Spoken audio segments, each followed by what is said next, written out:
the same way, almost. But they don't have no, whatever it is, the nigga got the potential to do that because he ain't scared of us at all. So just scratch that off. He don't have no fear of the institutional power of the Americans. You could turn the heat down now. It's just right. Okay, now let me get back to this encirclement suppression is a pattern. If anybody remembers some years ago, even far back as 20 years ago, I said the closer you look, the more you see. Anybody, do you remember that? The closer you look, talking about encirclement and suppression, the more you see. Talking about here. The closer you look, the more you're going to see. That's about encirclement and suppression. Encirclement and suppression, obstruction. Intercept, pursue, obstruct is natural. That's what they do. We talked the other day about that their idea is to try to make sure we don't get no momentum going. So right now, the last time, couple of times we went to California, a few years ago, I took my stuff ready to go back and hit the courts. So they just arrested me a couple of times, and then after that, they stole the paperwork, all big stacks of bank records, all of that. They stole that. They took that and they gave it to Mukhtar. Okay. So no matter what you do, the reason that you came, they obstructed that. But hidden in all of that is our forcing the environment. See, we're not a victim of the environment anymore. We was at first, but that's been years and years ago. We can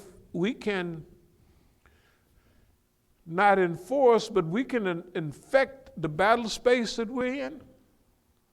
So I know that they're watching me 24/7. So if I go out of the masjid holding these boxes, the mail crates, and put my bag over my shoulder, and I got all of that, they can't do it. They can't not take it. They can't do it. They gotta take it. Okay, that's our study of them.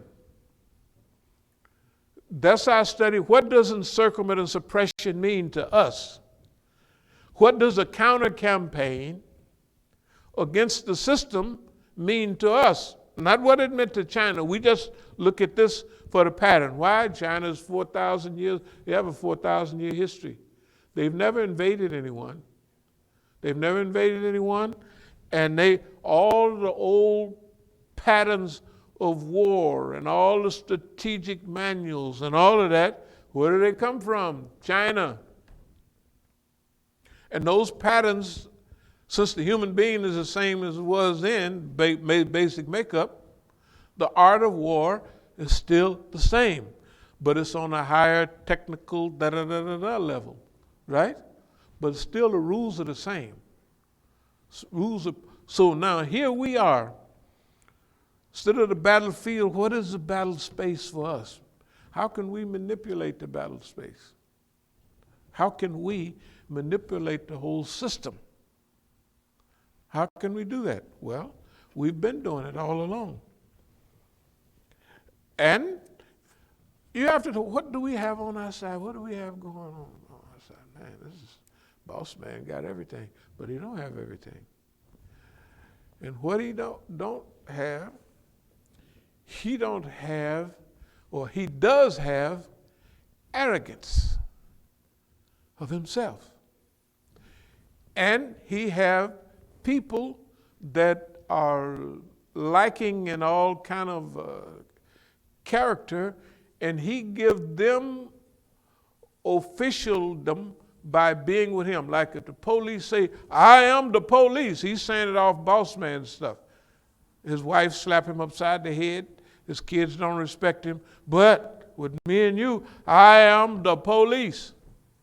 In fact, if he's the police, he's usually not going to be that smart with girls. He's not going to be the captain of the football team in high school, right? He ain't going to be all of that. A few of them might, because some of the ones that are more involved in physical fitness, like boxers, they tend to become policemen because it's physical. And the physical thing means that the bigger the gang, the more power they have. So he looks around. That's why they're more susceptible. You would think like all of my friends are boxers, but they don't care nothing about fighting the police. They'll just whip your behind. No, they'll whip your behind to death. They're good at it. But they won't bother the boss man. I look at them, I watch them. They don't bother boss man because boss man got more punching power, right? He's a heavyweight champion of the world. And I can't deal with that, all of what he got, because they do it in they're materialistic, they're physical. So they would never, they'll whip your behind, but they won't never go up. Find some, they won't go up against boss man. Muhammad Ali was the only one, and then what's the name was the same way, Jack Johnson. That's why they are two heroes, because they had the fighting spirit, and they would use intellectual mumbo jumbo on boss man and on all their champions, and a lot of the time it would work. So that's why we chose them. We chose it. We didn't just, well, I'd like to have Muhammad Ali as special. No, because he used psychological stuff, and so did Jack Johnson. And Jack Johnson probably was the baddest probably guy you can run up on. And then at least Muhammad Ali didn't drive up, he might drive up and down the street with high yellow women, but he didn't drive up and down the street in the early 1900s with white women. I saw a quote that said, Muhammad Ali said, yeah, I was the champion, Jack Johnson was crazy. Man, Jack Johnson, see. But he was crazy, something like that. Man, Jack Johnson, see, my father's them hero. See, their hero was Jack Johnson. 1910, he won the champion. 1908, he won the championship. And that's all they talked about. They didn't talk about about Muhammad Ali. That was our guy. But and I started to read about one article called him the Black Avenger. But anyway, in this psychological campaign, encirclement and suppression has certain characteristics. Obstruct and misguide. Enter Aliyah, Captain Ted and his crew. There's others, but since they listen to what I'm saying and they know I'm telling the truth, then the next step would be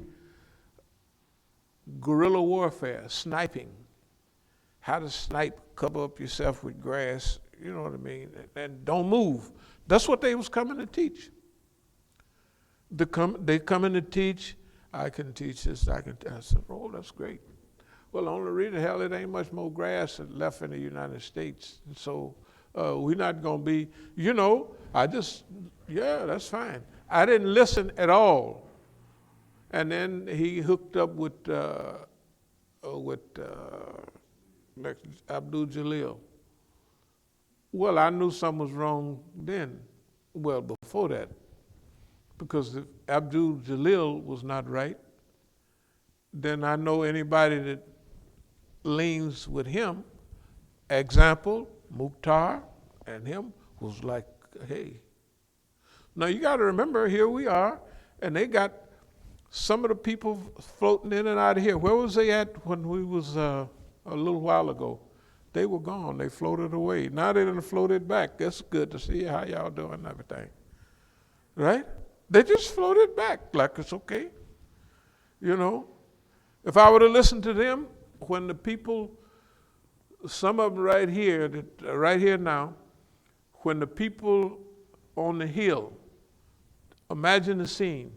My grandson is here, and at that time he's 10 or 11 or something like that. And there's a guy here, his mother is here, and he's here, he's 17 or 19, one of them. And something happens on the hill and he responds, well, I had to look out for my little brother. Well, they was just using him, and they thought some of the guys that was here had scratches on them and everything, and they came to my house to get treated by Sister Bahia, right over there. Some of them was black as night, tar babies, whoever they was, all right? And they wanted us to get in it with the, remember when it was nothing but niggas over there? I mean, they're just the lowest, no, we can't say the lowest. But any argument with them would be useless. You wouldn't, okay. Huh? This whole area. But especially them, there and there. And they all in sync. Now remember, if Boss Man and gave them the okay over there, that means if we can drag them into a confrontation here, then they could have we could just get wiped out by them and the Negroes, and then it was spread. Them niggas was over there trying to make us, you know what I mean? And then what would all the DC think? See, when you're leading, you got to think of all of that. So I said, no, we're not going to respond to all of that, because we had a meeting that's lined up in here. Some of the ones right here with hazel-looking eyes, all that was sitting right there with guns ready to go.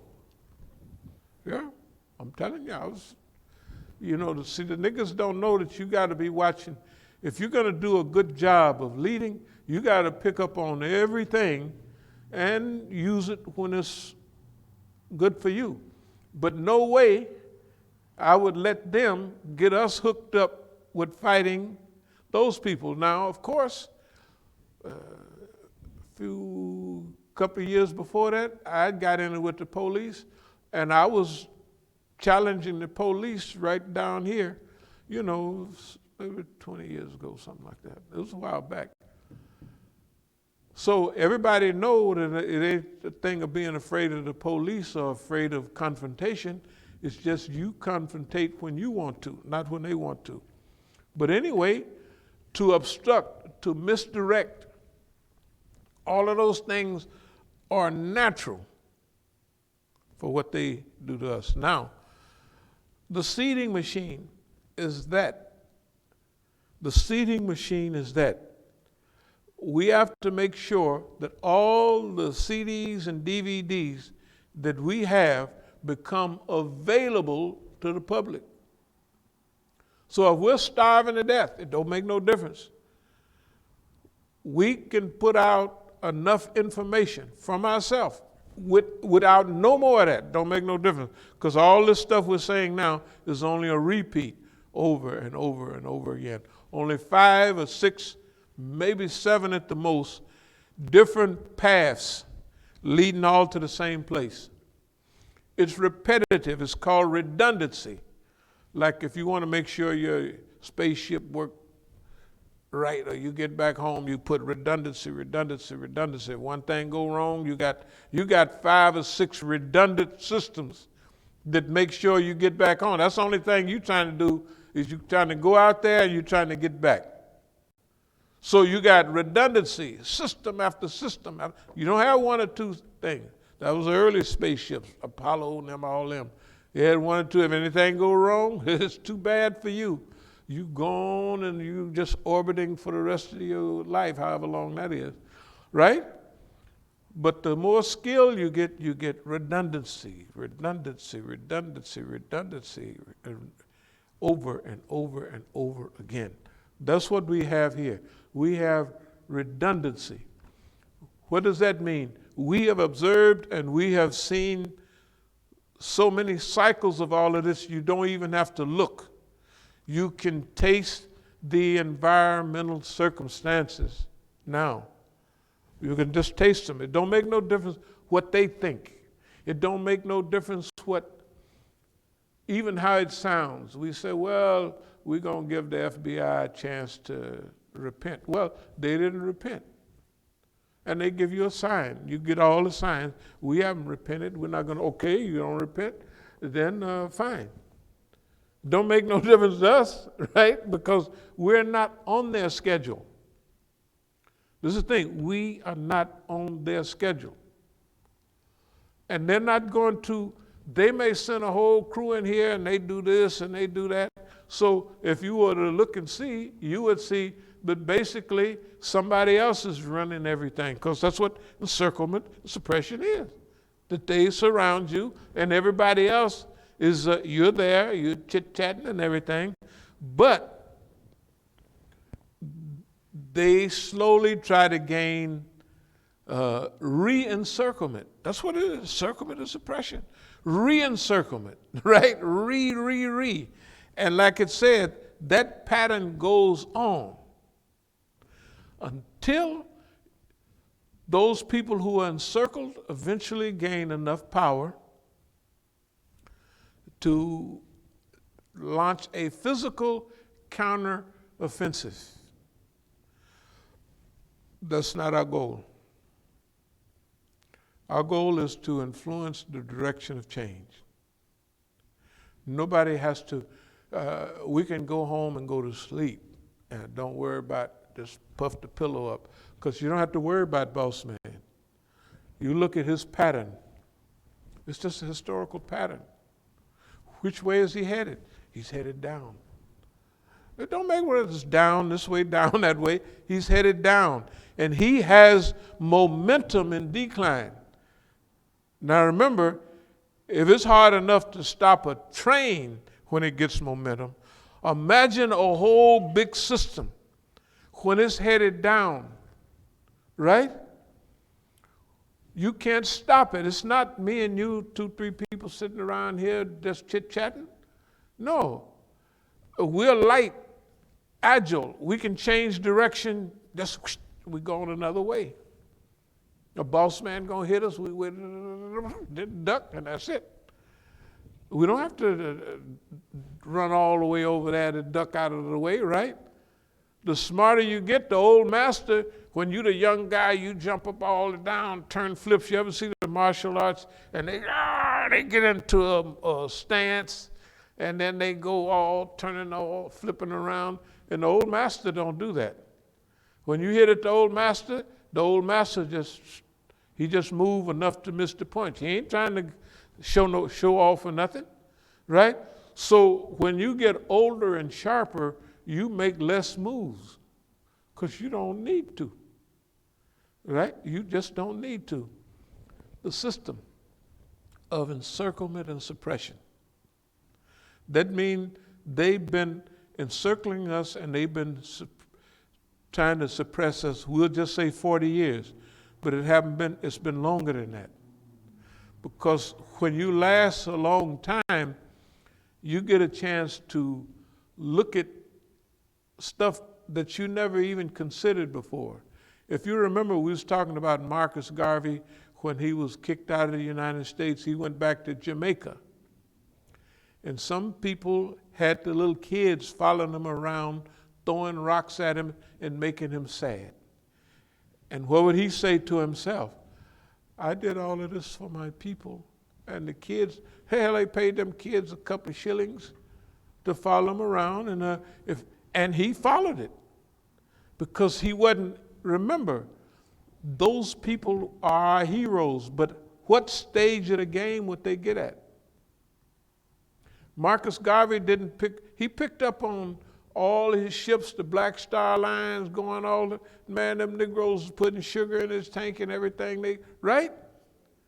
They were sabotaging.